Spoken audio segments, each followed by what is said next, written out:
bop boop. Speaking of spirits, man, I think Miss Bustier has a drinking problem in this story. And that's the first thing we're starting with.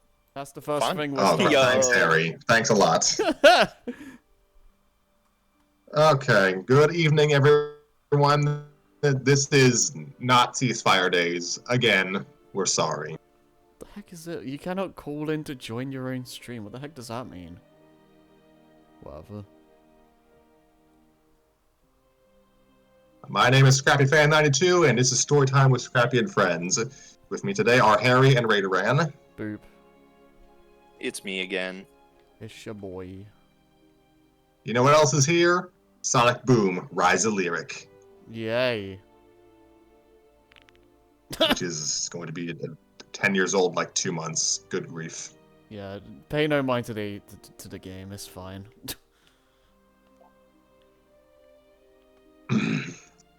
Yes, our original plan was to read Ceasefire Days, but yeah, pretty much half our staff just was not available long term today.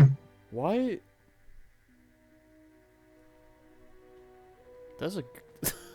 I'm convinced there's a ghost in my room. My Xbox just turned on for no reason. Xbox turn on. Turn off. Jinx.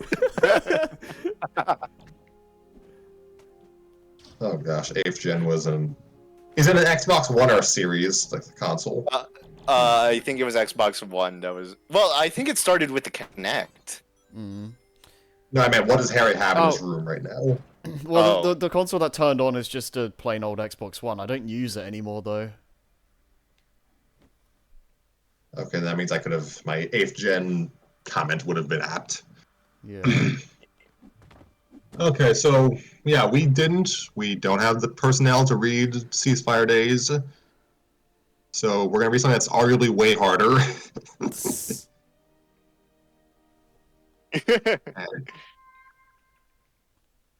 To make a very long story short, over this past summer I got into Miraculous. Just binged through pretty much every episode on Disney Plus and then the specials, and then watched a movie on Netflix because everything's split up across the streaming services in the United States. And, fun times. I love streaming services. Brian, it's probably my terrible internet, but it sounded like you cut out. He did for me as well, yeah. Oh, I might have, because everything went silent on my end. I heard, like, we love streaming services or something, and then just nothing. Oh, well, that's all I said. Yeah. But it was, like, really, like, scuffed. Subscribe to my OnlyFans, folks, so we can get right around a new laptop.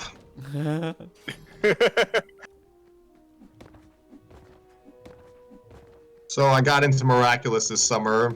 I enjoy it, mostly. And I was like, you know what? There's like basically there's a lot of fan fiction for the show, and a lot of it is kind of just AUs. And I kind of didn't want to read that first for story time, but this story caught my attention. I legit I did want to kind of read like an original flavor fan fiction first, but this one was, at least it had an interesting premise and was an AU that wasn't super salty, so here we are. To provide the unwashed a primer, Miraculous Tales of Ladybug and Cat Noir is a French-Japanese animated co-production created by Thomas Astruc. It is a magical girl action romance series centered around two Parisian teens, Marinette Dupen-Cheng and Adrienne Agreste. They are respectively the heroes of Ladybug and Cat Noir, but neither knows the other is a superhero. Cat Noir loves Ladybug, but Marinette loves Adrienne, and Adrienne loves Ladybug. The duo and their allies are aided by Kwamis, magical mascot creatures that grant powers associated with various animals. Their primary nemesis is the evil Hawkmoth, who creates these dark butterflies called Akumas that transform people and amplify their darkest emotions. Today's story is called What to Do When Your Students Are Superheroes, a part of the Miraculous World of Caline Bustier series. Yes, the story has different names depending on what site you read it on. Huh. This story debuted on AO3 and FFN in March of 2020, between seasons 3 and 4 of the show. And since we are well past season 5 at this point, you can tell that it's working from outdated canon. And you can tell it's outdated canon because Chloe's not a completely horrible human being yet. Wow, okay. This fic is mostly told from the perspective of Marinette's teacher, Miss Bustier, who takes a more proactive role in her students' lives.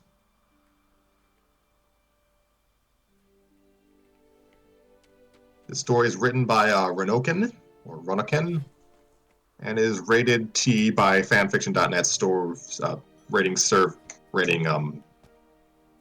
standard system, and I believe, yeah, AO3 system as well. Mm-hmm. I've only read the first 2 chapters. Like, I was literally reading the stuff pretty early in the morning. I was just bored. Yeah, I've only read the first 2 chapters. There's 10 on FFN, 12 on AO3. So I guess we'll jump around as necessary. Oh, cool, my phone's ringing. Lovely.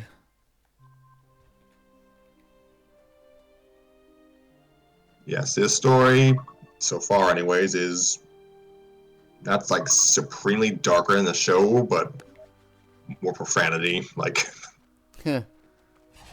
way more. One moment, please. Okay.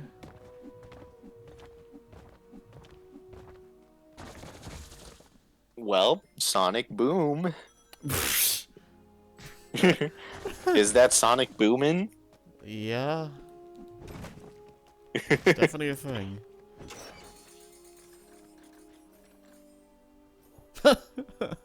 God.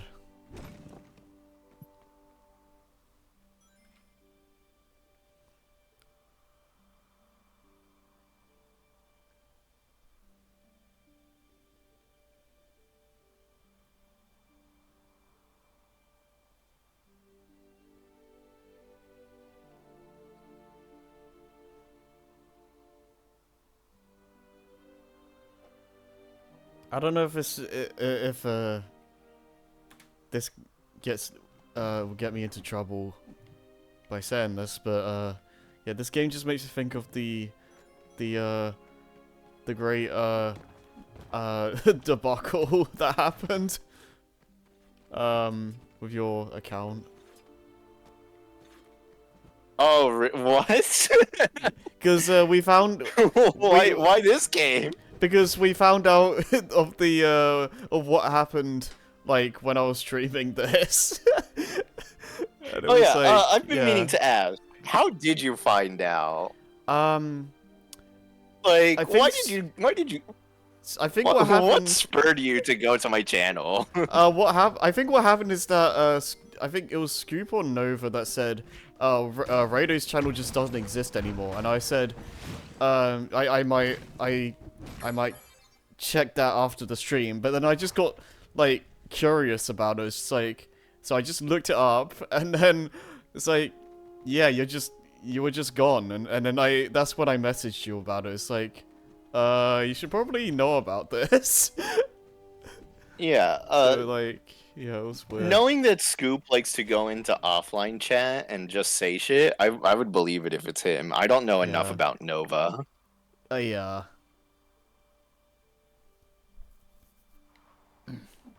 Yeah, no, I checked it because it got brought up, so. I mean, yeah, that part's fair. It's just that, like, what brought it up? I don't remember, to be honest. Like, I don't really check on people's channels unless they go live. Yeah. Yeah, no, sometimes if I need something to watch, I do check, like, a few, like, specific channels just to see if there's something to watch, but, yeah.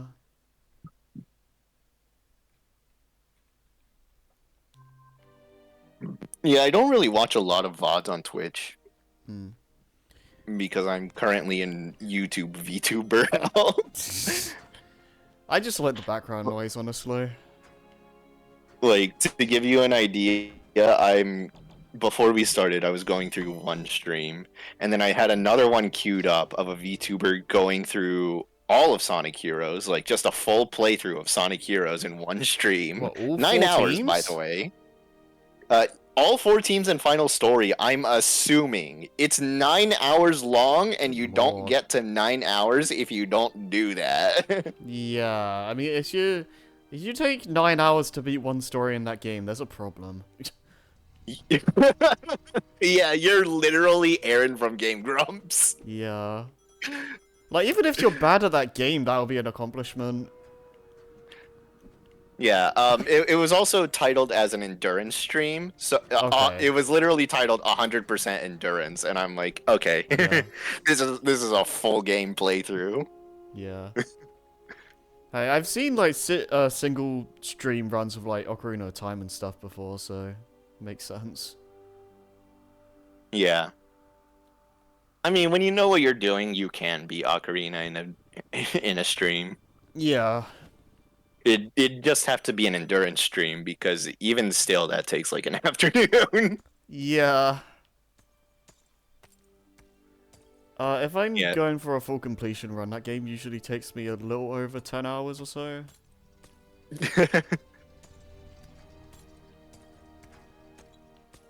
Yeah, so I've got that stream in the queue, and then while I was on the YouTube home screen, I saw another one. A Face Connect VTuber was debuting a new model, and I'm like, shit! Now I Hey. gotta put that one in the queue. Yeah. I should start finding, like, things to put in, like, a watch queue or something, because I've been really struggling to find things to watch lately. Harry, let me tell you about the VTuber rabbit hole. Yeah. Let me tell you, they got McDonald's Japan got this new collab with a HoloLive VTuber. Meanwhile, McDonald's America is having a collab with Genshin. Yeah. Truly oppressed, I might say. I would rather have the HoloLive collab than the Genshin collab, but god damn it, I don't play Genshin anymore. But I might log back in for that McDonald's glider.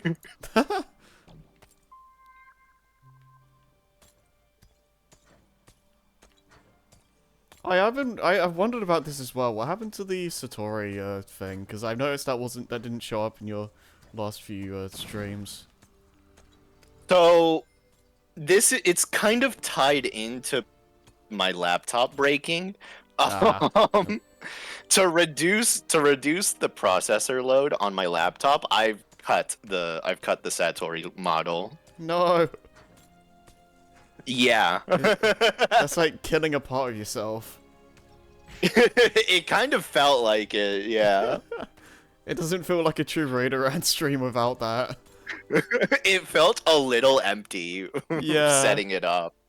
Like, oh, I'm not launching VTube Studio anymore. Oh, right. Yeah, it was just like the dancing Ren or something, and it's like Yeah, that felt it's just so... Dancing Rin. It didn't. Yeah, it felt really weird.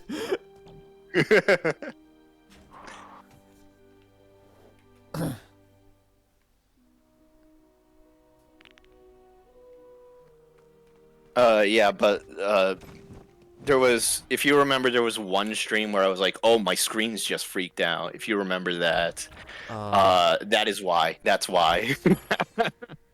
I vaguely remember you saying that. I don't think I saw what happened though.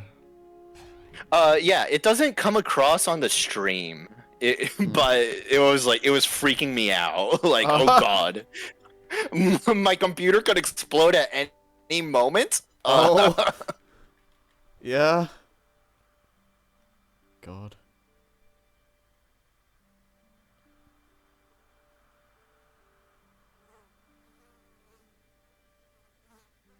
So yeah, that's why I cut the Satori model. If this battery fixes my laptop and all is fine, I'll bring it back. Hey. So welcome back, old until friend. until like yeah, until like Aniplex takes me down or something. I don't fucking know.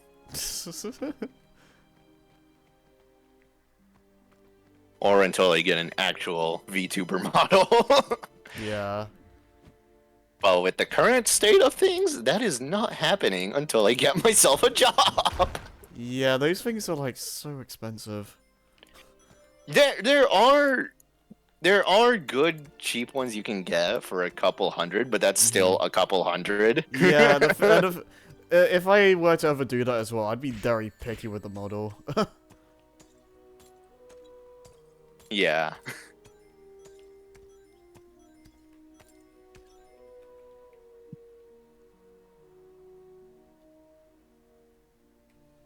But for me, there's just for me, it's who cares? I'm a guy. I could be an anime girl. Yeah, but Like there are a few who are popular. Like Hi, folks. My views. hi. oh, Scrappy. Scrappy dappy doo. See, I didn't hear the S part of Scrappy, so it sounded like you were just insulting me. No.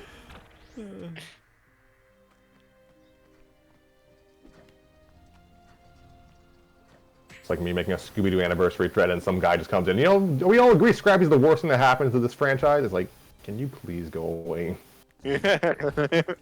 Thanks for saying the same thing people have been saying for how long? Decades. Yeah. Anyway, hi, folks. We're going to begin now because we're like 16 minutes in. And it's not a super long chapter, but it's us. It'll take a while to go through it, just by nature. What happened? Okay, so this is what to do when you're student superheroes. Part 1 of the Miraculous World. So, in the last few months, Caline and Bustier had come to several shocking realizations. They hadn't popped up overnight. In fact, they only occurred to her after weeks of carefully observing her students. Her primary job was to educate them, but it was also to protect them. In a city where an insane supervillain had no qualms about possessing children and turning them into walking nightmares, Caline knew she had to take extra precautions to keep her kids safe. Some of these precautions had been pretty upfront. She had started a meditation group for her kids to help them channel their emotions. Okay, time out. Yeah, Yes? I can already feel I'm already feeling some issues. Right, I apologize for not at least broaching the subject before we began recording, but would you like to narrate today? I don't think I'm up to it. I can narrate. You know what? If you guys want to fill in for like a minute, I'll refill my water. Alright. Okay, fair that enough. is fine, thank you. That is a good call then. Yeah. Yeah, anyone who's following the stream live, this is the time to take a piss. Or time to Yeah. dunk on Rise of Lurk, because you know, no people haven't done that enough already.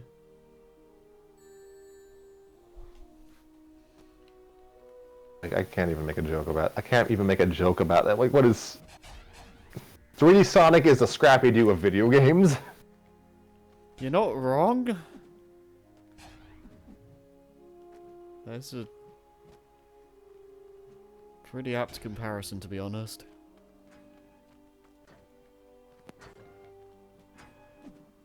I guess if there's one thing I can dunk on, it's just that a Sonic game probably does not need so many boost pads.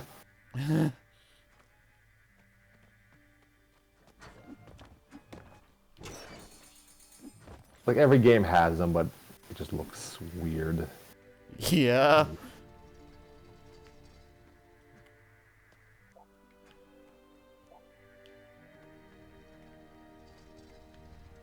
I guess it's doubly weird because Sonic does still run pretty fast in the show.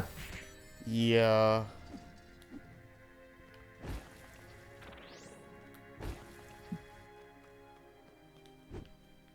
Oh dear. Since it is Scooby-Doo's 55th anniversary, I can let you all, all of you in the United States know that there is plenty of Scooby-Doo material available for free to legally watch on Tubi.tv. Actually, you know what? It's probably a good idea for me to use the bathroom while not waiting. And he's right I'm back. back. Good timing. Okay. Oh, well, did Scrappy just dip? No, I was No. just gonna use the bathroom. Oh. Okay, so I knew one of you was leaving. Go ahead, Harry. Awesome. Well, I guess I just start reading, right?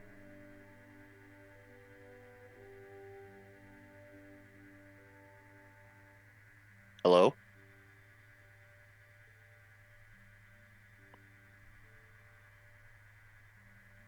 Scrappy? Okay. I think I died for a second. Oh, my internet cut out for a moment. Oh. Hell, Yeah. maybe we both died.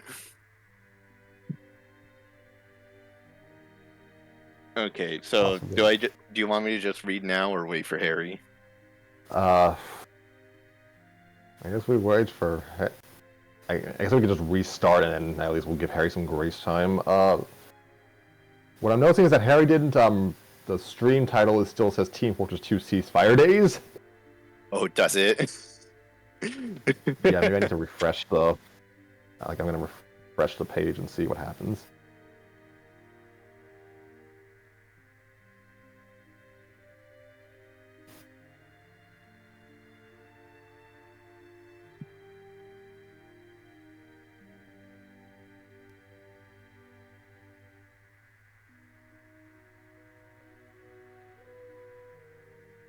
Scoop, that's who's missing.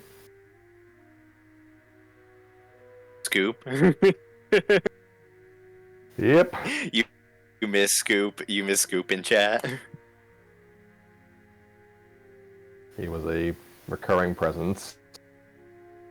Oh, I know he is.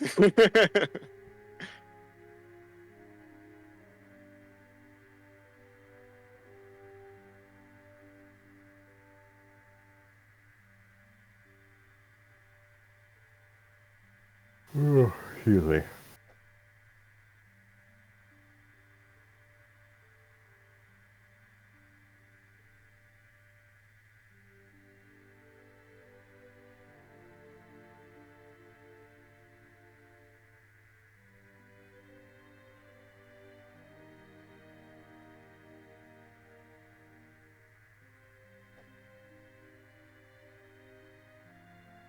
Yeah, I was just going through the early narration. I was like, yeah, my chest hurts. This is not bode well. Ooh, your lungs ain't quite what they used to be. I'm closer to 30 than I am to 20, and that's not an excuse. It's just a just an observation. Just a fact. Yeah, and I have to do a shift tomorrow during our student, teacher, military, first responder discount day, so I'm going to be reading from my pre-prepared script a lot.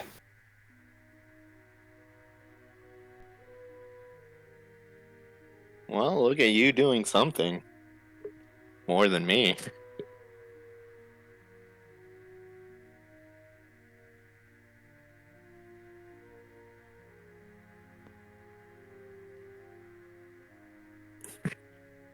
Keep at it. That's generic advice, but keep at it, as my mother would say.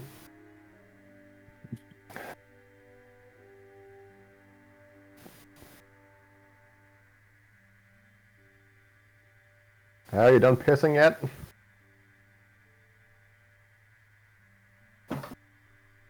Alright, we're about 25 minutes in. We may as well at least start. We can at least restart the narration. All right, if you say so, I will restart. This is what to And my do when brother you're... is sending me DMs. All right. This is what to do when your students are superheroes. Part 1 of the Miraculous World of Caline Bustier by Ronakin. So, in the last few months, Caline Bustier had come to several shocking realizations. They hadn't popped up overnight. In fact, they only occurred to her after weeks of carefully observing her students. Her primary job was to educate them, but it was also to protect them. In a city where an insane supervillain had no qualms about possessing children and turning them into walking nightmares, Caline... I already forgot. Is it Caline or Caline? Caline, or... I mean, either... I marathon this show, I should know better. Trust me, I marathon shows and I don't remember things. Okay. Are you back, Harry? Yeah, Oh, man. you're on? Oh, gosh. Yeah. Okay.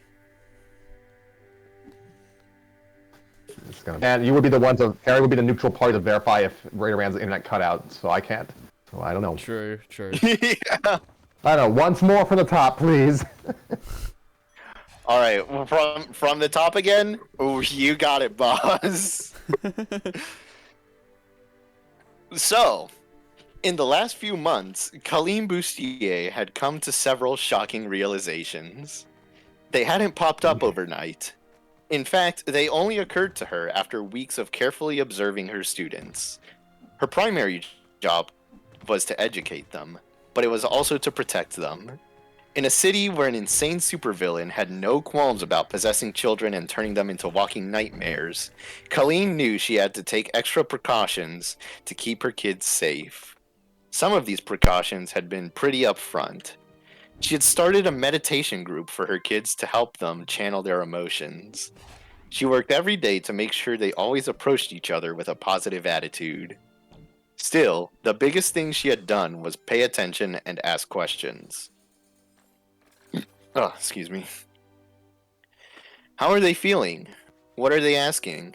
Is everything okay? More and more, as the Akuma attacks became almost commonplace, questions were something she paid extra close attention to. Like now, for instance. Akuma alert! Teachers, please gather your students and head for the gymnasium. Akuma alert! Principal Damocles was bellowing over the loudspeaker. For a moment, Caline envisioned the older man hunched over his desk, an oscillating fan causing his owl cloak to dramatically flutter in his office. Thankfully, her class was well versed in Akuma attacks and knew how to react. In fact, as far as Caline could tell, nearly everyone in the room had been akumatized at one point or another, herself included. Miss Bustier? Well, almost everyone. Yes, Marinette. Caline had been waiting for this. Like clockwork, if an Akuma attacked and her students went to file out, she could count on Miss Dupain Cheng's hand going up. I have to go to the bathroom. Can I catch up with everyone? Caline sighed and gestured towards the door. As Marinette quickly walked by, she flashed a sheepish grin and waved. I hate that word so much.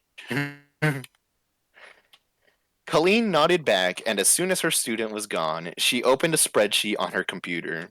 She typed in the date and put a mark in the bathroom column. So far, she had 11. Caline mused that if Marinette hit a dozen, the young designer might receive a coupon for an extra school dessert. Other columns included such memorable hits as Girl Problems, Mom Called, I Feel Sick, and Caline's personal favorite, I forgot something in my locker. No sooner than Marinette was out the door, Caline heard a throat clear. Only a couple students were left at this point, and of course, one was Adrian Agreste. He was holding his phone as though he had just received a text. Caline raised an eyebrow at her student while subtly moving her cursor to the column, "Dad wants me home." And I will also play Adrian. Yes, Mr. Agreste. My dad just texted. He wants me home right away. For my safety. Caline slapped on her best teacher smile and gestured to the door. Please stay safe, Adrian.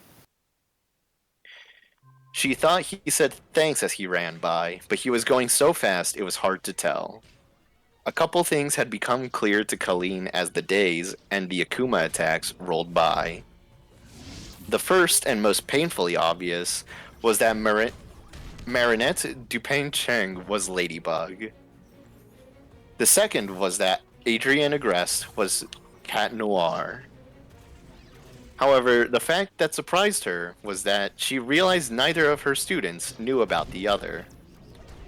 Of course, she wasn't sure at first. There had been excuses for their disappearances, other possibilities, and even though Ladybug's hairstyle wasn't exactly common, it wasn't entirely unique. There had always been a reasonable doubt as to whether or not Caline was right or just crazy. And then Star Train happened. Caline Bustier was fiercely protective of her children, and she was damned if she was going to let anything happen to them while on a field trip. Normally, kids would scatter during an Akuma attack, but that day, there had been nowhere to go. They were trapped on a train in space. It wasn't like Marinette and Adrian could have ducked out. When she couldn't find them, Caline panicked. She had torn the Oh my god. She had torn the compartments apart looking for her missing kiddos, and then suddenly, there they were, safe and sound, coming from the end of the train where the two superpowered teens had just saved the day. Once she put two and two together, Caline had spent the evening downing a bottle of Chardonnay and consuming an abnormally large amount of pastries while combing through the lady blog. Stress eating was her go-to, and in times of frustration, the Dupin-Cheng bakery across the street was her spirit animal. How the hell did I not see this earlier? She slurred at her computer screen. She messily wiped her chocolate-covered fingers on her green button-up jammies and paused a video focusing on Ladybug's face. It was taken during an interview. Alia? Alia. Okay, Alia. It was taken during an interview Alia scored a couple weeks back. I mean, she's right there. Right freaking there. She doesn't even change her hair. Like, I wouldn't run around pigtails if I were a super chick.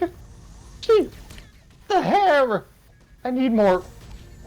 Why is my bottle empty? Admittedly, most of that night was a blur. What really threw Caline was watching her super student the next day. Marinette. I feel like I'm gonna mess up her name all day. Marinette had managed to trip over the doorframe, a step, a pencil, and some heretofore unknown invisible tripwire next to her desk. This was all before the morning bells sounded. The savior of Paris. Caline thought grimly to herself. She considered it a miracle that her student didn't trip while carrying scissors and doomed them all. Maybe it's like Clark Kent. She said that night. What? She said that night her stuffed bear, Mr. Baritone. To her stuffed bear. Ah, that makes sense. I mean, he just wears glasses and suddenly, bam! No one knows who he is. Is it that? Are we just really, really unobservant? Or is it magic? Gosh, I hope it's magic. I'd feel really stupid if it was just us being clueless. She stared at Mr. Baritone. Well, no stupider than I feel talking to a stuffed bear. I need to date. Another box of pastries met an untimely end that night. All of this, of caurse, brought up ethical dilemmas galore for the young teacher. Should she tell someone? The authorities? The girl's parents? Caline couldn't imagine Tom and Sabine. Sabine? Yes. Okay. So, Caline couldn't imagine Tom and Sabine giving their consent for their daughter to engage in daily death battles by the Eiffel Tower. More horrifyingly, what if they had? Did she even want to have that level of parent-teacher conference? Then there was the other one. Cat. Caline truly admired her students and what they were doing for the citizens of Paris, but God almighty, did he have to run around in a skin-tight leather suit with a bell around his neck? Please don't think about him like that. Please! I'm begging you. In close-up photos, she confirmed that his costume was actually worse than what she had initially thought. I was reading through this and I was like, what are they going through with this? It's not that kind of story, so I'm not sure what they're going through, where they were going with this. Okay, hold on, let me get my I don't know, inebriated voice on. It looks like he escaped a dungeon. That's right, the joke is sex. She told Mr. Baritone that evening, bottle clutched firmly in hand. I mean, I guess that's what they wear in those... the sexy dungeons? Like on Haverson? Gosh, what was his name again? That was a good night. Oh gosh, what if he... Catboy was... What if he was... No.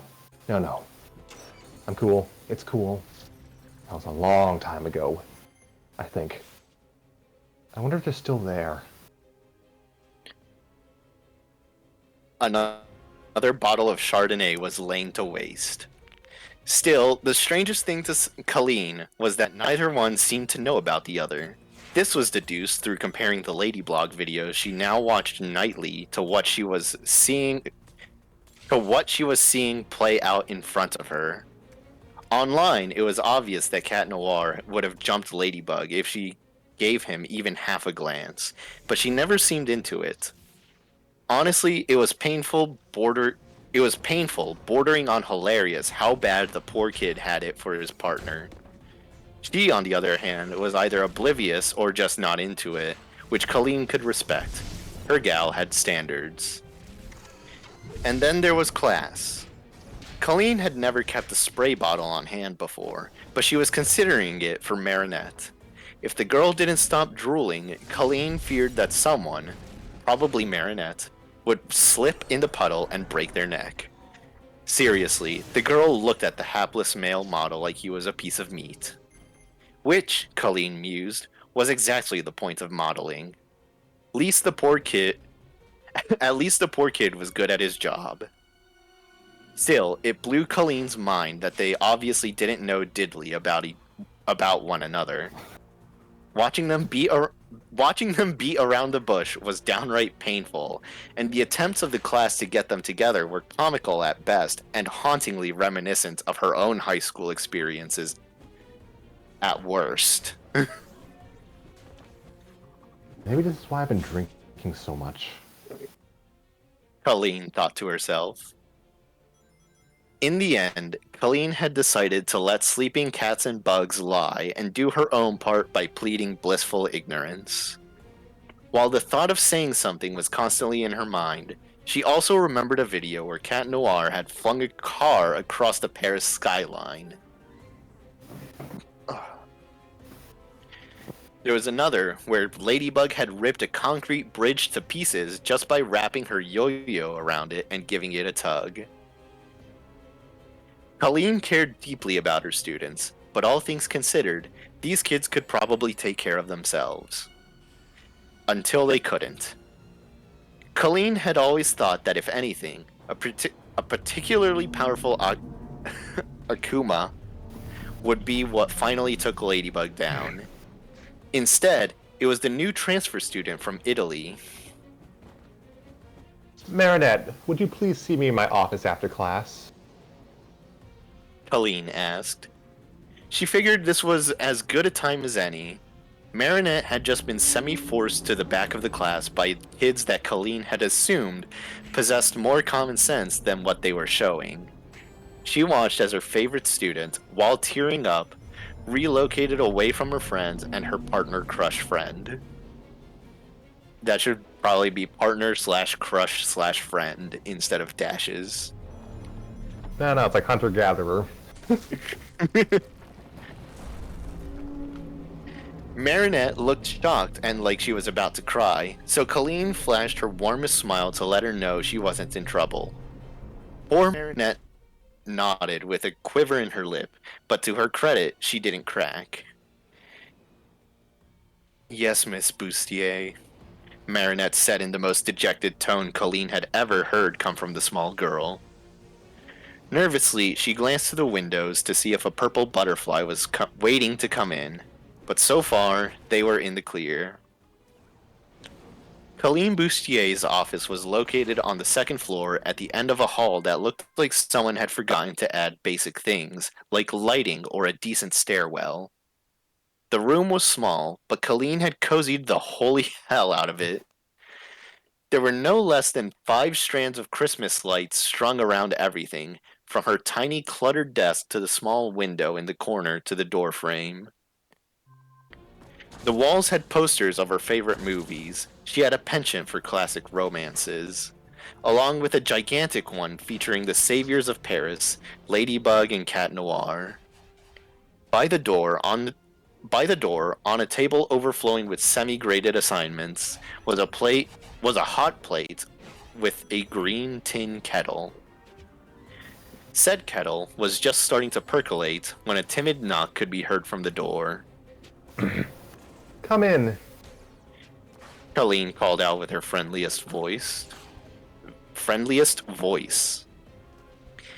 A moment later, Marinette stood in her office, looking smaller than Caline could ever remember seeing the girl. She looked absolutely crushed, and a small ball of rage began to build somewhere deep in Miss Bustier's gut. You wanted to see me, Miss Bustier? Marinette added. Grinning, Caline stood and guided the young girl to a cozy, slightly dusty, pink case. Please have a seat. Would you like some cocoa? Marinette blinked in surprise as Caline grabbed 2 mismatched mugs from under her desk and started filling them with hot water. Marinette nodded and got out a small thank you, and she was handed a cup with entirely too many marshmallows. Of course, Caline thought, there's no such thing. You can never have too many marshmallows. So? Caline asked as she scooted around to her squeaky office chair and turned to face her visitor. She lifted some papers and brought out a familiar-looking box. Would you like a pastry? I get them from the finest bakery in Paris. Marinette blushed heavily and accepted one of her favorites, a raspberry scone. Thank you. You're too kind, I'm serious. Caline said, straight-faced. Your parents are the best bakers in France. I can't get through my week without stopping by for a snack. Honestly, I don't understand how you're a rail. Must be your metabolism. Or your workout routine. Excuse me? Marinette asked, one eyebrow raised in confusion. Never mind. Caline said with a dismissive. So, hey, anything new in your... Hold on, Rado, like, horribly cut out just then. Ah, damn, okay. Yeah, just read the line you just said. Yeah. Caline said with a dismissive wave. So, anything new in your life? Boys? Pets? Do you have any cats? Pets? Do you have any pets? No, ma'am. Pets aren't the best thing to have in a bakery. But I do like cats, though. If I were to get a pet, that is. How's everything else going? I saw you and Adrian by the canal the other day. Colleen said. She conveniently left out that they were in costume and punching a woman in the face who looked like a rainbow parasol while she shot lasers out of her umbrella fingers. Little details like that didn't matter anyway. Marinette sputtered and promptly crashed. Something came out of her mouth, but Colleen wasn't sure it was any known language. She coughed and waved off Marinette's exasperation with a grin. I'm giving you a hard time, Marinette. I'm sorry. I know you've had more than enough of that lately. Colleen watched as Marinette's eyes glanced downward. With a nod, Colleen sighed and gestured around her. Can you believe this mess? This is what I get for teaching AP Lit this year. I swear. It's actually one of the reasons I wanted to speak with you. But I'm not in your AP Lit class, Marinette said. I know, dear. I am, though, and the work is killing me. I need an assistant. What with all the Akuma attacks, the extra assignments, the stress? I need help. In fact, I realized today that there wasn't anyone I wanted helping me more than you, Marinette. That is, if you're interested. Marinette blushed again and smiled. Thank you so much for considering me, Miss Bustier. But I'm already pretty swamped with my extracurriculars and the work at the bakery and a lot of things actually. Caline noticed Marinette's free hand drift to her purse. Caline noticed that Marinette did this a lot when she was nervous or upset. Sorry, I don't think you understand what I was asking. Caline said with a smile and a shake of her head. This would be just to check on some things for me, that's all. Check on some things? Caline nodded. See, dear, when there's an Akuma attack, for instance, I need someone to check areas where students might be, like the bathrooms. I need to make sure any students hiding there are safe. I need to make sure that any students hiding there are safe and will join the rest of the class. Would this be something you'd be up for? Something that looked a lot like relief, coupled with a smile. I think I can do that for you. No problem. Okay, I only got like the second half of that. Okay. Marinette flashed something that looked a lot like relief, coupled with a smile. I think I can do that for you. No problem. Thank you. Good. Also, Caline said, deciding to push things a bit. I have a little mailbox by my door there. She pointed towards her door. I always forget to check it, but I thought it would be nice if maybe you could swing by in the mornings to see if there's anything there I might have missed. Won't I be late for class if I do that? Marinette asked. Caline shook her head. You'll be given a permanent hall pass. You'll need it if you're going to be running errands for me throughout the day. Marinette again brought her hand to her purse as she yet again flashed a strange smile. Thank you so much, Miss Bustier. I really appreciate it. They both sipped their cocoa? Coco. Yeah, okay. They both sipped their cocoa in silence for a while. You know, Caline said in a strangely detached voice. when I was in school, there was this one girl, Annette. She claimed that her dad worked in the entertainment business. She could hook you up with the Rolling Stones. She could get you a private audience with Stanley Kubrick. She personally knew Rock Hudson. Really? Caline shook her head.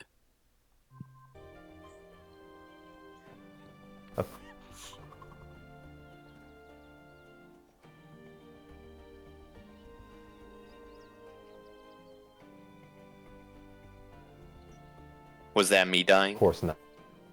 Oh, I think Scrappy is Scrappy dying. Aye. Yeah, Hello? I heard nothing for a while, and then I just heard, of course not. Oh, Yeah. gosh. Crap top. Of course not. She was a liar. It was just who she was. I think her dad actually worked in a local dairy. Marinette blinked in surprise. She just kept going on, day after day. Caline continued.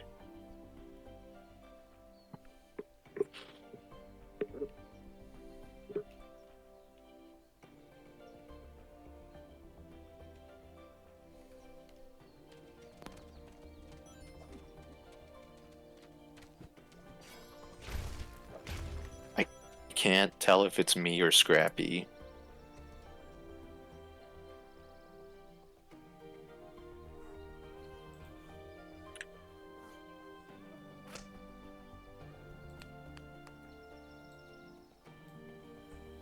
Hello? Yeah, I'm not sure. Aye. Okay, yeah, I can't tell.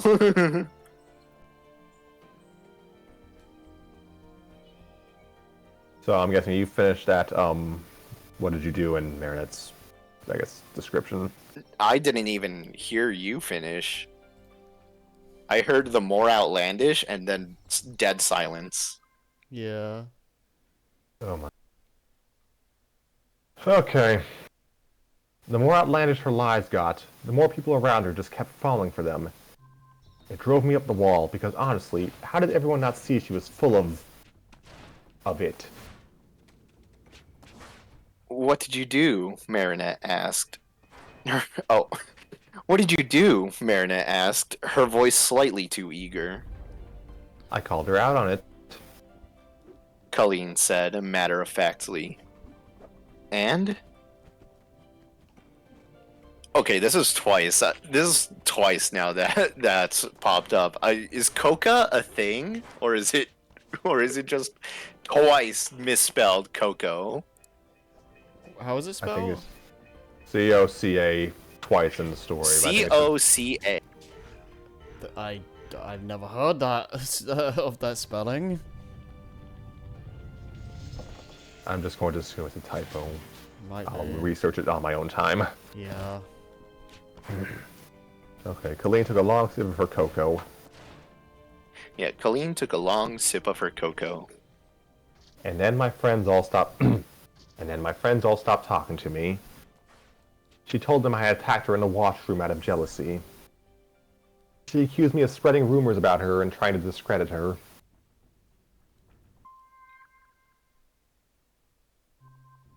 Marinette went still as Caline gently sloshed her. This is the third time!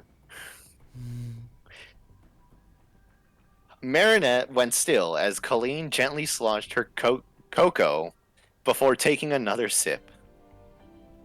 I lost everything I had, socially. If Hawkmoth had been around back then, I guarantee you I would have been akumatized.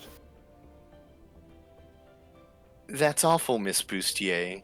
I don't know. Caline shrugged. It's fine. I mean, it wasn't fine then, but it's fine now. It's one of the reasons why I asked students that suddenly developed tinnitus to show me some medical paperwork before I start buying into things. A growing look of realization dawned on Marinette's face. In this world, you're going to run into people like Lila. You're going to face bullies that don't use their fists to get what they want. They'll fight you with a smile and a syrupy sweet voice, and with everything you do normally but warped and perverted into something that's just wrong, and it's going to drive you crazy.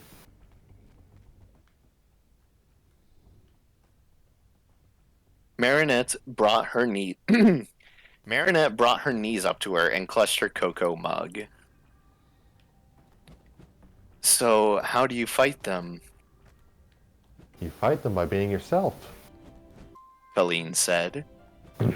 And yes, I know how that sounds, but it's true, dear. Lila can't keep her lies up forever, but you can keep being you. Be the person your friends all fell in love with years ago. Be the person who designs award-winning pieces for Gabriel Agreste, and who is actually on a first-name basis with the greatest rock star in the world. Just keep being you. Marinette sat in silence for far longer than Caline. Okay, Marinette sat in silence for far longer than Caline thought she would. When that silence was broken by a soft sob, Caline set her mug down, scooted her chair across the small divide between them, and scooped Marinette into a hug. Oh god. I don't think I have it in me to fake cry. Then cry for real. I don't think I have it in me to cry for real either. It's just not fair, Marinette choked out. It's just, all of them turned on me, and I didn't do anything to them. Anything. And she just lies. And she...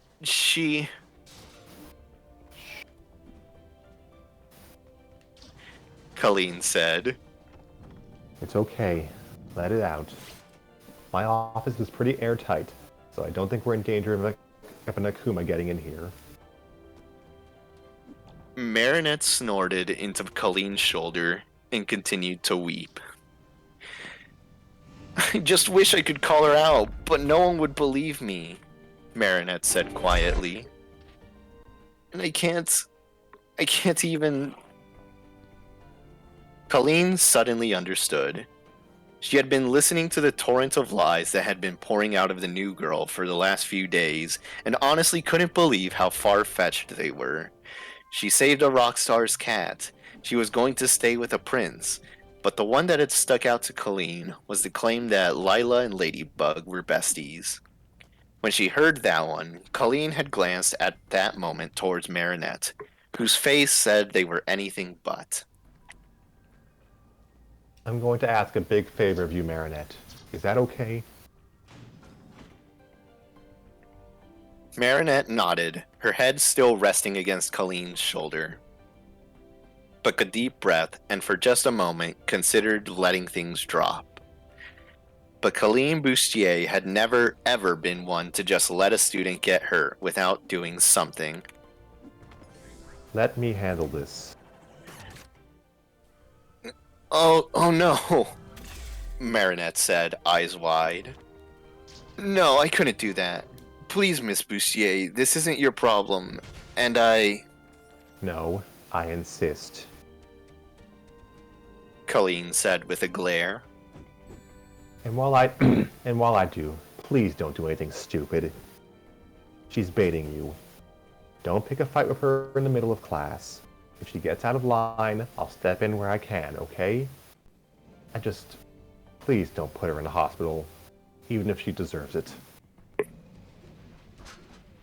Marinette pulled back, her eyes wide with confusion. Miss Bustier, I don't think I could do that even if I wanted to. I mean, I got into a fight once in elementary school, but that was with Alex, and it was over who could get to...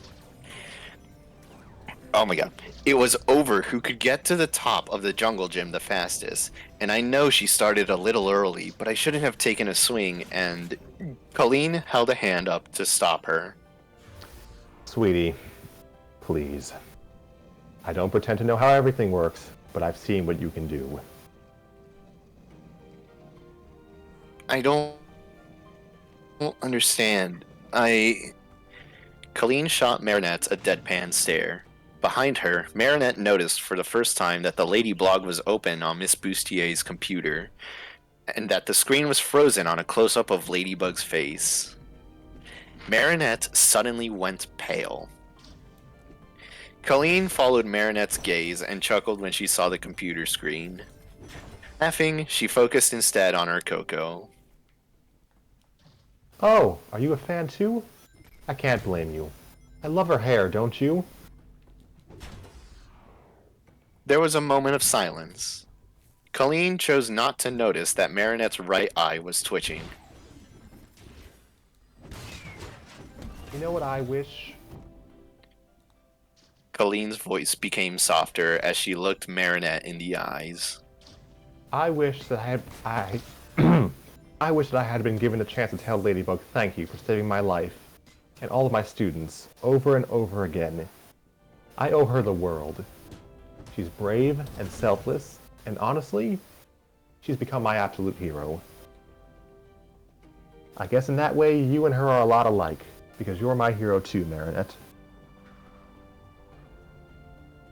I am? Marinette said, snapping out of it. But, Miss Bustier, I was ready to punch Lila in the face earlier.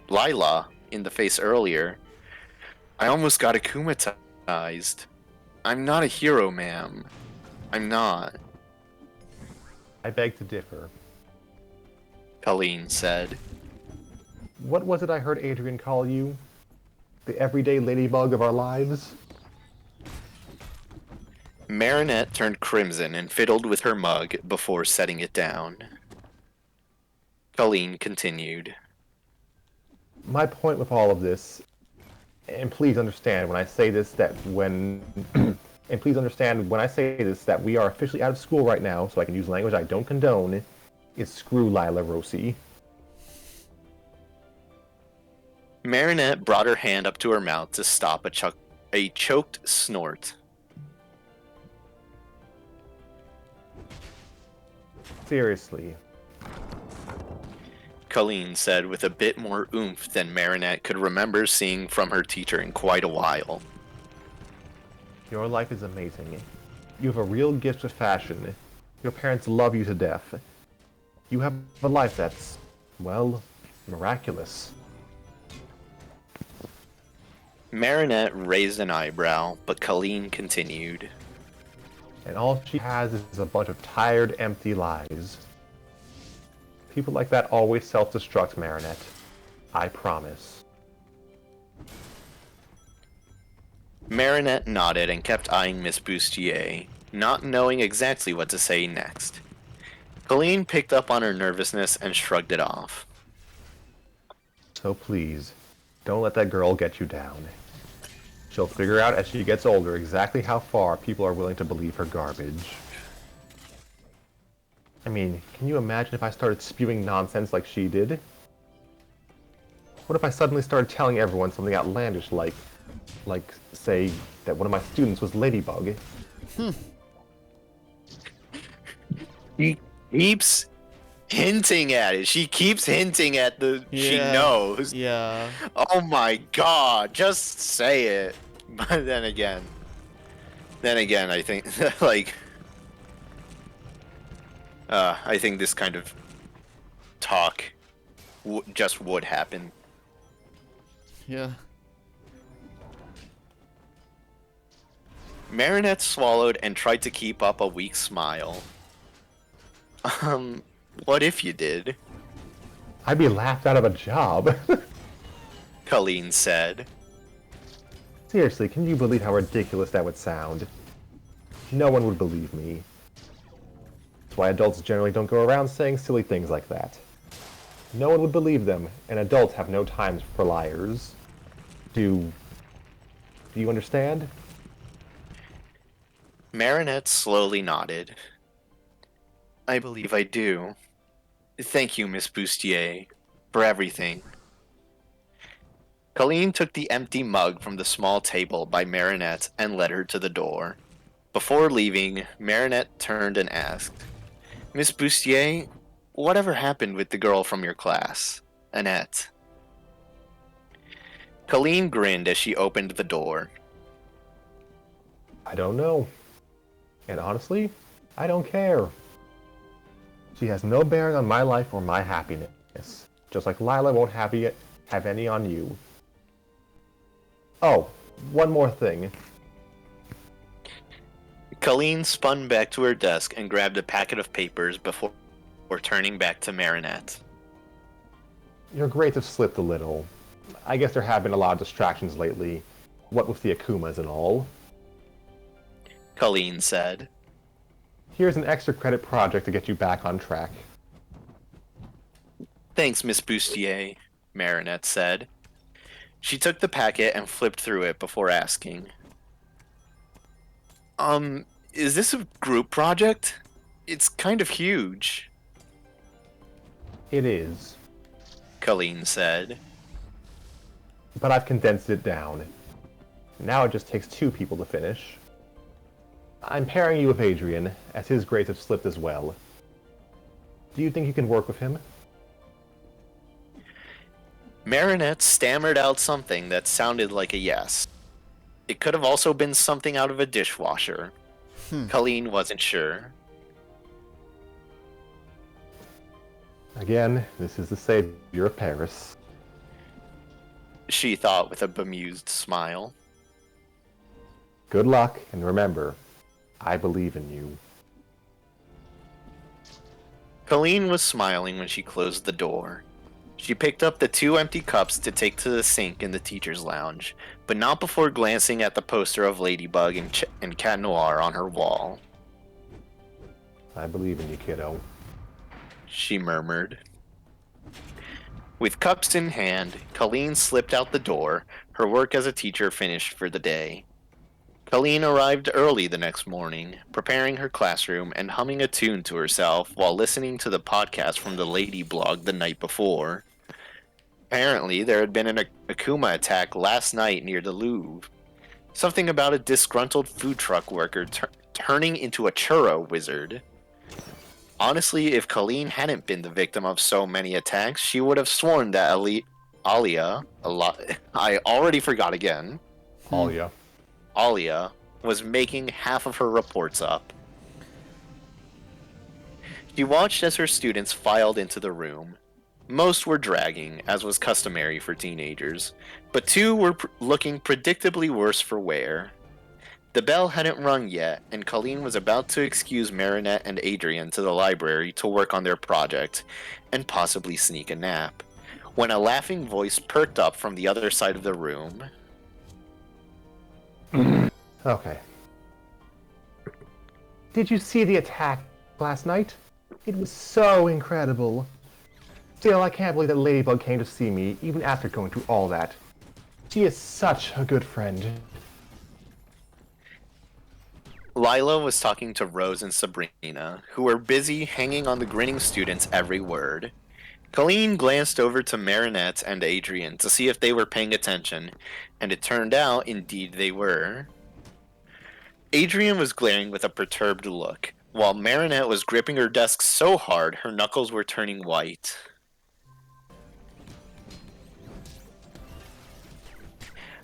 Why was she at your place so late? Rose asked.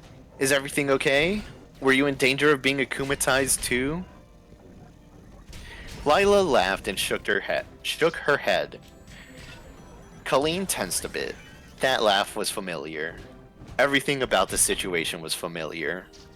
For a moment, Miss Bustier felt like she was back in school, listening to Annette all over again. Oh, heavens no! Lila said with a wave of her hand. See, she's such a good friend that she wanted to share with me. I really shouldn't be saying anything about it, but I guess she wanted to get in some girl talk. Apparently, Cat Noir, and this is a little embarrassing, but he has a secret crush on me. Get out of town! Basically, Sabrina said. Rose squealed and cupped her hands to her face. It's true. Lila said. She pulled a small, folded note out of her bag and handed it to Rose. He asked her to slip me this letter the next time she saw me. I was so flattered. I mean, he's such a gorgeous superhero. You are the luckiest girl on the planet, Rose said wistfully. Please, it's not like I could actually date him. Lila said with a dismissive shrug. I mean, that would put everyone here in danger, and I care too much about all of you for that to happen.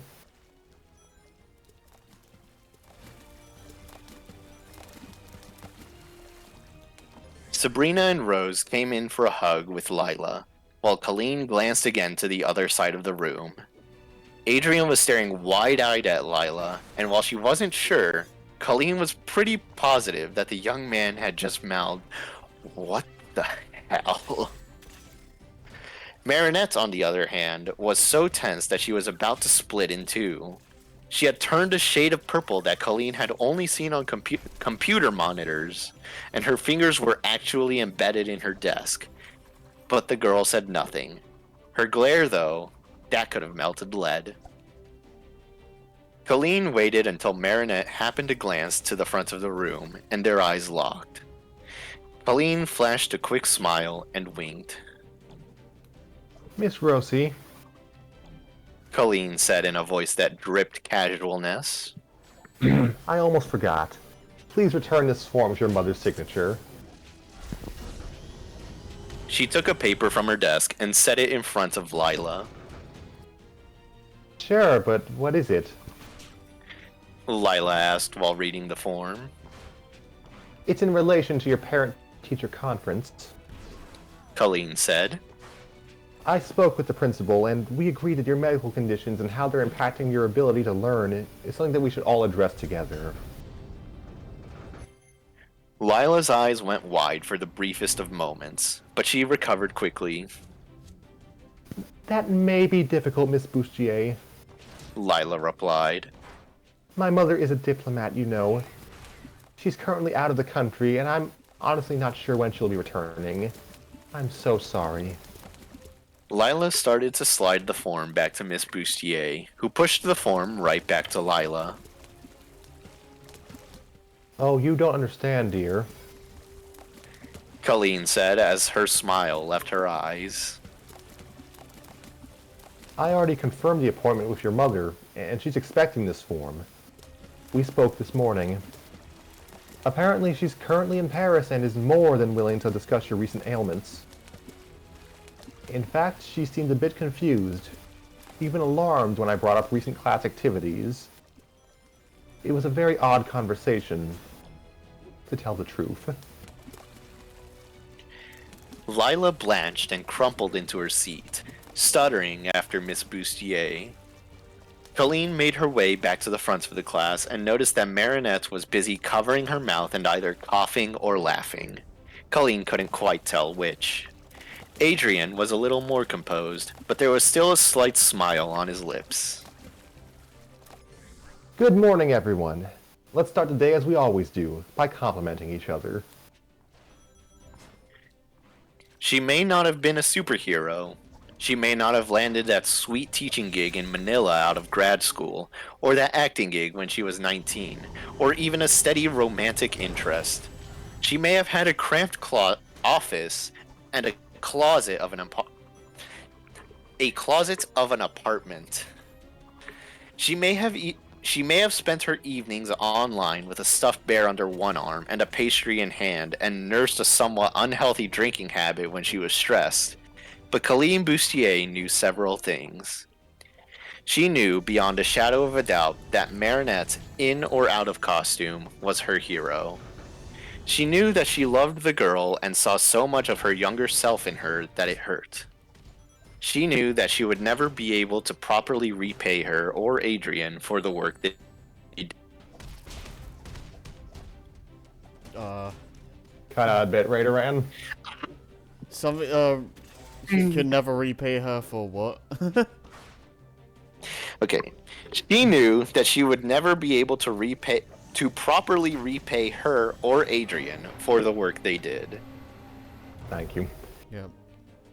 Let's start with Marinette and Adrian. Come down to the front, please. Look each other in the eye and say something say something pleasant about one another. Marinette let out a sound that only dogs could hear, while the girls in the class giggled and whispered to one another. Lila was wringing her hands together and smiling so hard that Caline was sure the girl was going to break her teeth. She may not have been a superhero, but Caline Bustier could do a little something to say thank you. And that was enough for now. That's the end of chapter 1. Okay. Well, that was interesting. So that typo is absolutely not supposed to be Coca. Yeah, You is take one letter away from it and it just looks way worse. No, it is worse. so is that confirmed to be a typo? It has to be a typo because Coca is not something that a student should have. Everyone was just sipping their caca today. Oh god. You remember that scene from the second Austin Powers? Just me? Okay.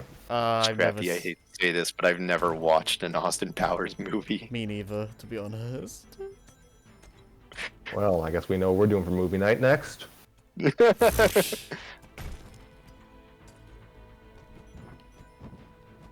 didn't know you did movie night. We are now. Movie night with Scrappy and friends. Yeah, boy. The only thing more insufferable than fanfic reading Scrappy is, like, cinephile Scrappy. Movie nerd Scrappy. Yeah. Let me explain to you why Revenge of the Sith is actually the greatest sci-fi movie of all time. You know, that's actually really funny because I watched that movie like twice this week, so. Which one? I missed it. Revenge of the Sith. Oh, Revenge of...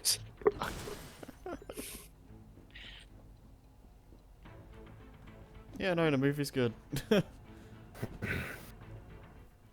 So, yeah, I Revenge enjoyed of the this Sith is episode prequel. 3. That's Episode 3. yeah, that's prequel. I always confuse it with 6. Well, it's funny you mention Somehow. that. It's funny you Just, mention just that. the title. Just the title. Yeah, no, it's funny you mention that because Return of the Jedi was originally going to be called Revenge of the Jedi, so... But they changed it because it didn't seem very Jedi-like. So, you know.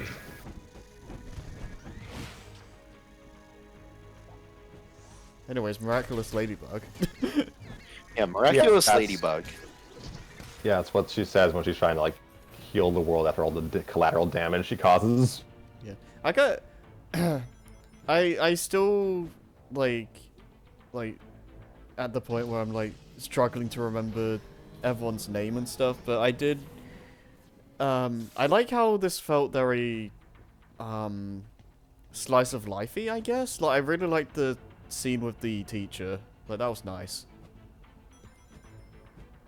As Yeah, far as I know, the, this was Miss Boucher. Yeah, I think this was intended to just be a one-shot, and it just kind of grew into something more.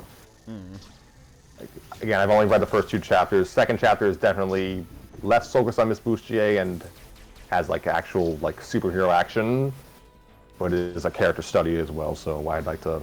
It'll be interesting to read that, kind of compare it. Yeah, I can definitely like imagine this being a one-shot. If that's the case... Yeah, this is definitely chapter. Go on.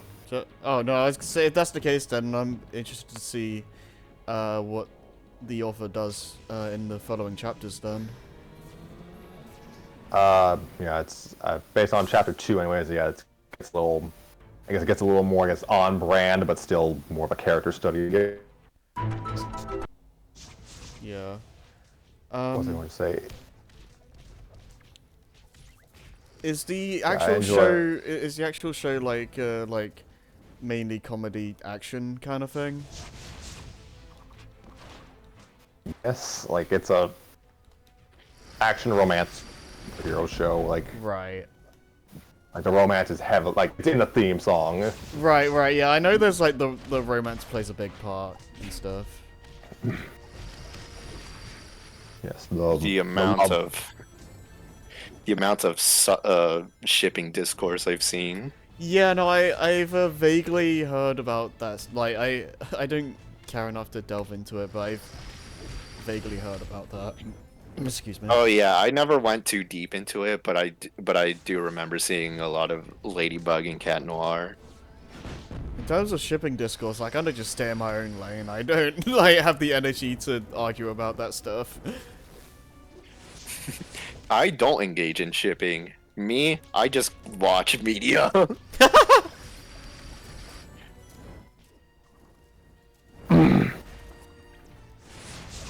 Yeah, it's a heavy part of the show. It's a slow burn at times. Thing.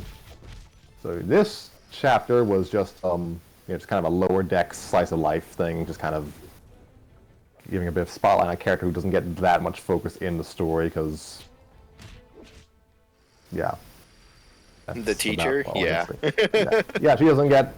She appears on good episodes, but very rarely is she given focus, and she is not nearly as proactive in the show as she is in this story. Oh, I was wondering about that. Yeah. Yeah, I can TV tropes imagine the teacher being like in this kind of show, teenage superheroes. I can imagine the teacher is like second fiddle to the plot. Yeah, it's like she's barely there.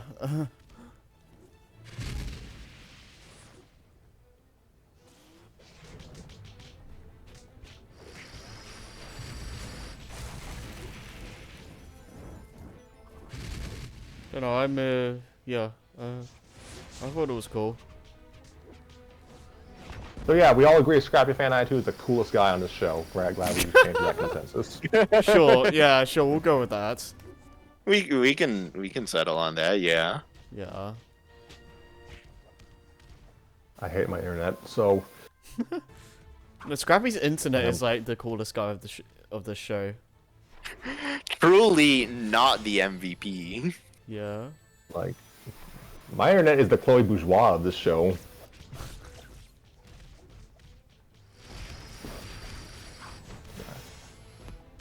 Oh man. So yeah, TV Tropes describes Miss Bustier as a misplaced kindergarten teacher, which, yeah, that's not inaccurate.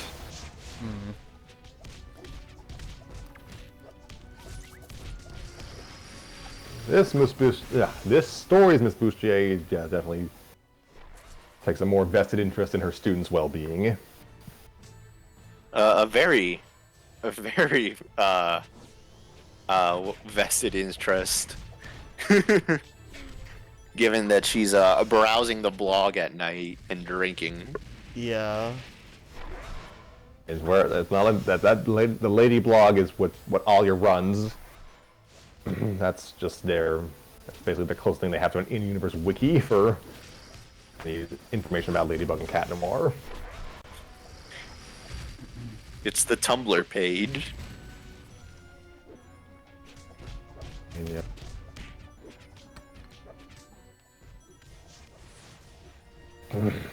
So, yeah, that's what was I saying. Yeah, and I enjoyed it. It's an interesting look at a character who doesn't get much focus in the story, like in official media, and yeah, it's just nice to kind of just be reminded, yeah, okay, this is why the students love her in universe. Yeah. That's something I do like about fanfiction as well. Like characters that wouldn't usually get a lot of spotlight, you can put more focus on them and get more out. And yeah, no, I think it's really interesting that way.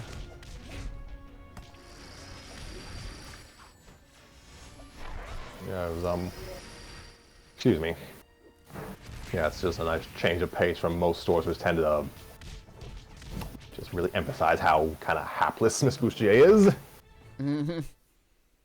Like, to some degree, we should have read, again, an original flavor fanfic, and then a salt fic, and then maybe read this to provide a contrast.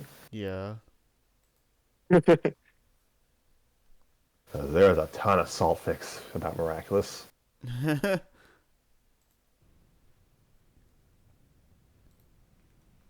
So, what was I saying? Yeah, I enjoyed the story. It's just a nice little spotlight, and it provides a, I guess, slightly more realistic, if not necessarily, what's the word? Slightly more realistic take. I guess. Yeah, I'm sorry. I'm trying to lose my train of thought. My uncle's in the background talking. Oh. Grounded, perhaps. Yeah, that's probably the best way to describe it. Grounded, but still familiar. Like, the characters still feel like themselves. Marinette definitely feels like herself. What do we want to say? Words. Yeah. Yeah, I guess just some minor trivia to bring up here. I mentioned earlier this story was published like between seasons 3 and 4 of the show, so I'm presuming it's definitely like taking season 3's events into account, and the next chapter will reinforce that. So yeah, we have a few outdated by canon things like Miss Bustier not having any love interest. Oh. Like, Oh, gets- so that does develop. Yeah, she has a girlfriend as revealed in season 5. So Oh, season 5? I didn't realize it went on for that long. We were talking about this. It's getting a season 6. Oh, jeez. Okay. Yeah, I was wondering about that, like if it was still going. yep.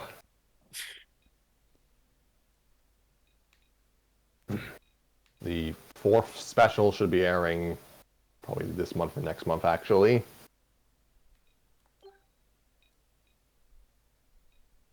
Or maybe November, I don't know. This year. Yeah. So yeah, Miss Boucher is not single like she's depicted in this story. She's has a girlfriend, probably has had that girlfriend for years in universe. Mm-hmm. Like the New York special that aired after season 3 and takes place like pretty much immediately after season 3 revealed that she was already pregnant. Oh, okay. Huh? Huh.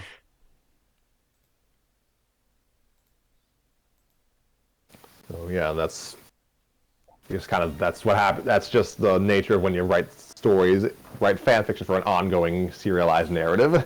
Yeah.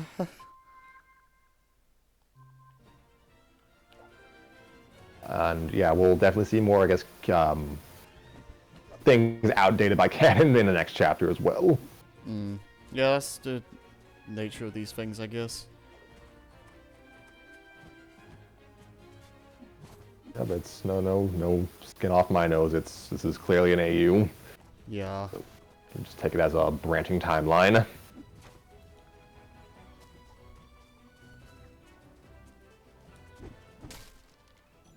So yeah, I don't think I have much else to say other than I'm impressed with the story so far, and I'm looking forward to reading through more of it. Yeah, I don't really have anything else beyond that either.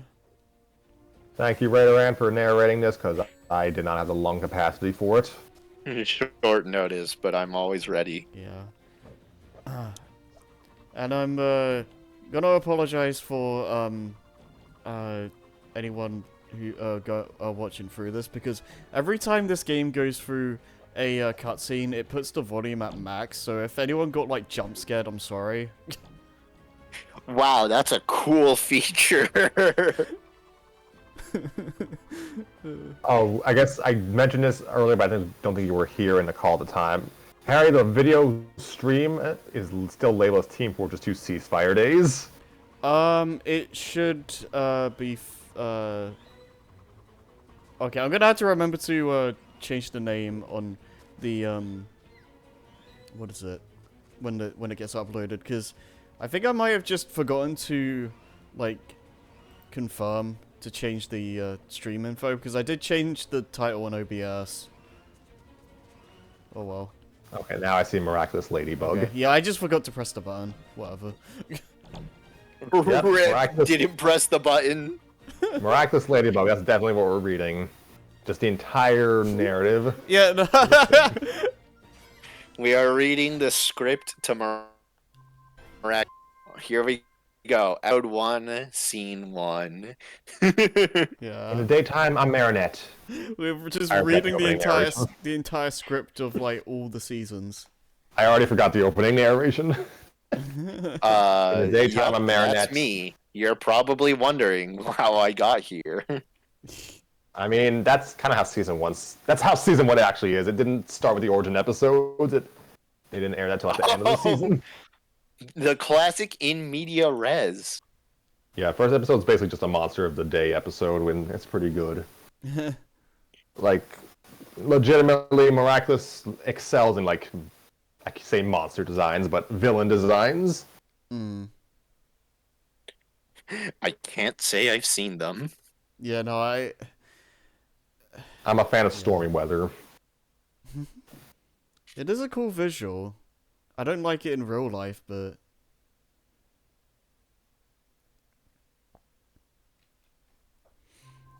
You know I'm talking about character, right? Oh. Okay, no, I wouldn't know.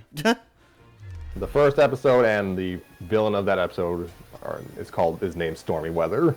Oh. Okay. Okay, yeah, I wouldn't have known. I didn't know if you're taking the piss or not. That was the No, I thing. was being genuine. I thought you were actually talking about the weather. I don't know. I don't like stormy weather in game or real life. I mean, I like the rain effects that were in that one medieval level in Crash 3. Yeah. See. What was I going to say? So, yeah, that's about all I have for today. Next episode, I don't know what we're reading. Actually, it might actually be Ceasefire Days for real this time. We Hopefully. might just do it Hopefully. early. Might just do an early week episode on Tuesday. And hopefully we'll have everyone available. 2 episodes, like, within a week. Both in the same week. That's, like, unheard of. What is it? What is this? 2020? Gosh, we used to belt episodes out.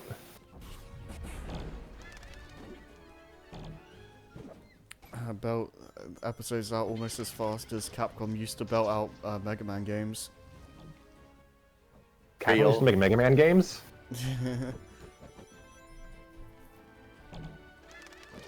Well, yeah, they used to.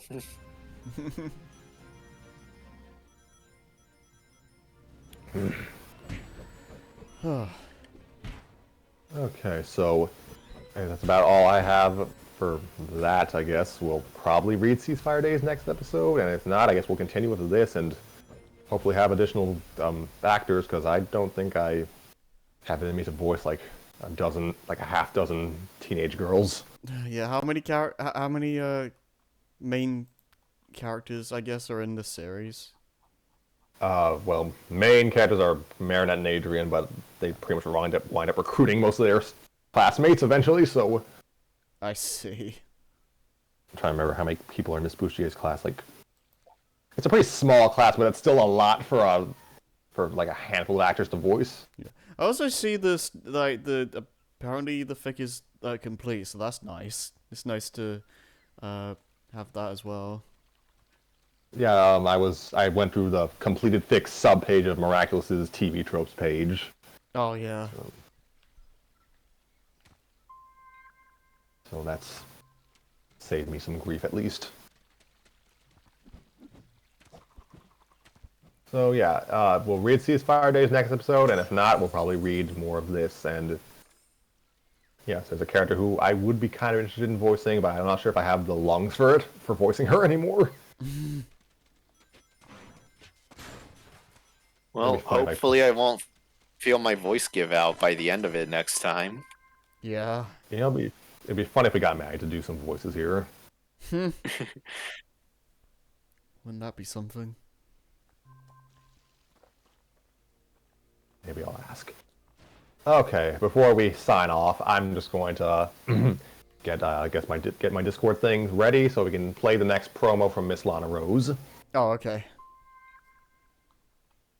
Yes, folks, the Great Disney Games is still a thing, and I will keep reminding you of it until it happens or until we're all dead. Oh god. Morbid.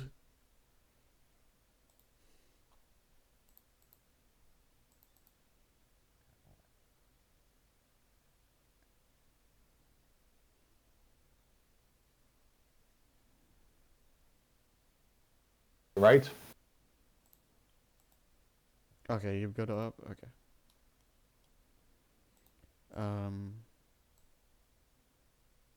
Alright, I'm on. I see it. You see it? Okay.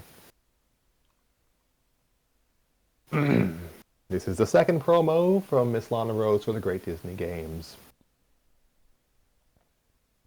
Hello all, Cadpig from 101 Dalmatians here to promote the Great Disney Games. I'm voiced by Lana Rose and English, so you know that I'm from the movie's continuity. Was I in the movies?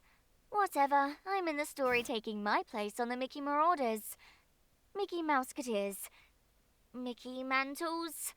Oh dear, we still need to workshop the team names. The Great Disney Games, yada yada, on Seasbrain Storytime, etc. Nice.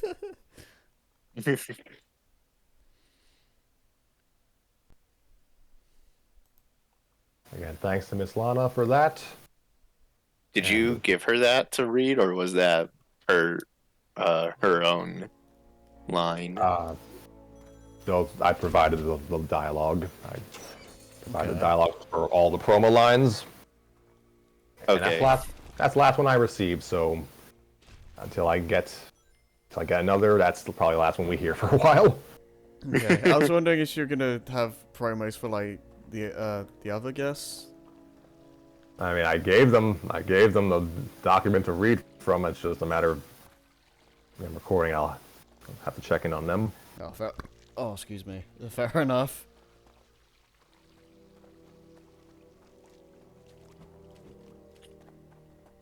So yes, folks, the Great Disney Games is on. It's still happening. I can't remember what update I gave last episode, but still happening. Need to revise the two chapters I already wrote.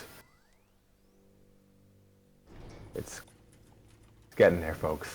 It's getting there. Yeah. But that's about all I have to say for today. I thank you all for joining us, and I wish you a happy week, happy life. Happy existence.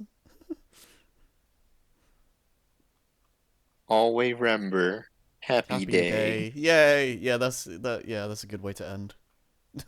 Bye.